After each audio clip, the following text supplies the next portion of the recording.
This is a Poetryburst video for Remains by Simon Armitage. First, let's read the poem. On another occasion, we got sent out to tackle looters raiding a bank. One of them legs up the road, probably armed, possibly not. Myself and somebody else are all of the same mind, so all three of us opened fire. Three of a kind, all let him fly. And I swear I see every round as it rips through his life. I see broad daylight on the other side. So we've hit this looter a dozen times and he's there on the ground, sort of inside out, pain itself, the image of agony. One of my mates goes by and tosses his guts back into his body, and he's carted off in the back of a lorry. End of story, except not really. His blood shadow stays on the street, and put on patrol I walk right over it week after week. Then I'm home on leave, but I blink, and he bursts again through the doors of the bank. Sleep, and he's probably armed, possibly not.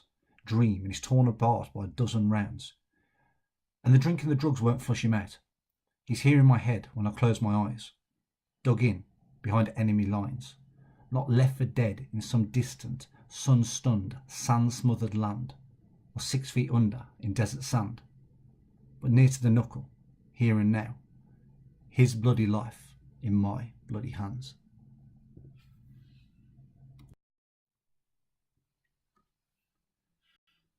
This poem is about a group of soldiers in Iraq who shoot and kill a man who is running from a bank raid.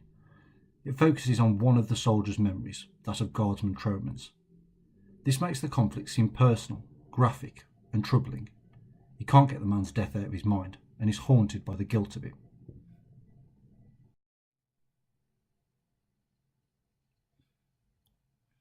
Through this poem, the writer explores how conflict is emotional as well as physical. Usually we are removed from the effects of war, and we do not understand issues such as post-traumatic stress disorder. This poem is about guilt and how conflict can influence people's lives long after they return from war.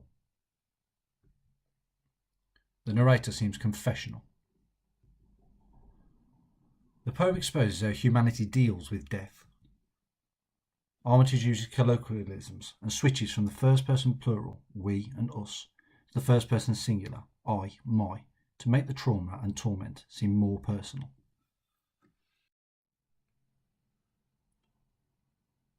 Our first quotation is probably armed, possibly not. We have the adverbs probably and possibly, and the verb armed.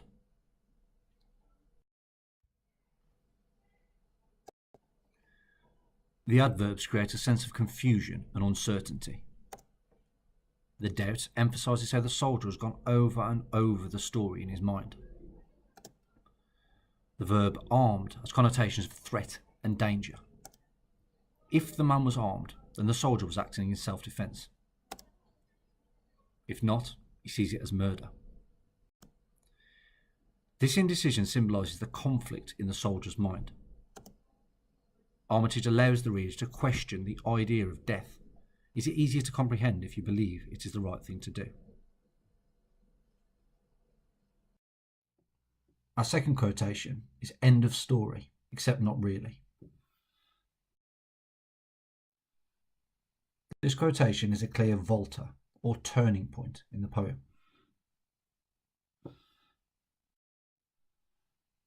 We also have a caesura, a break in the middle of a line, the noun story and the adverb really.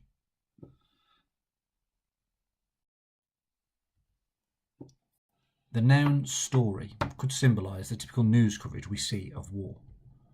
We presume the conflict is left on the battlefield and forget that the soldiers are real people. The volta splits the poem up into the physical action and the emotional after effects. The caesura harshly disrupts the rhythm of the line, undercutting the positivity and creating a sense of unease. This is mirrored in the previous quotation, particularly when it is repeated later on, further emphasising the soldier's internal conflict. The soldier's mood changes to one of depression and despair, juxtaposing with the anecdotal, casual tone at the start.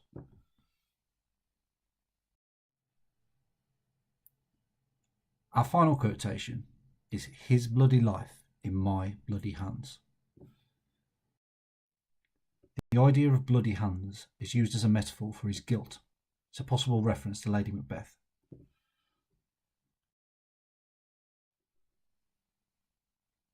We have the possessive pronouns his and my, the noun life, the repeated adjective bloody, and the metaphor bloody hands. The pronouns reflect an acknowledgement of the guilt of the killing. It is personal, not collective, as the narrator sees it clearly as one man taking the life of another. The nouns life and hands juxtapose as the loss of life stems from the hands of the soldier. The adjective bloody has a double meaning. Literally, it is the man's blood. Metaphorically, it is the guilt which he cannot wash off. There is a possible allusion to Lady Macbeth, which hints that the narrator has also been mentally and emotionally unbalanced.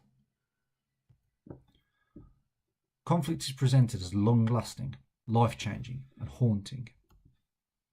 Armitage re-examines how we think of death within the realms of conflict and war.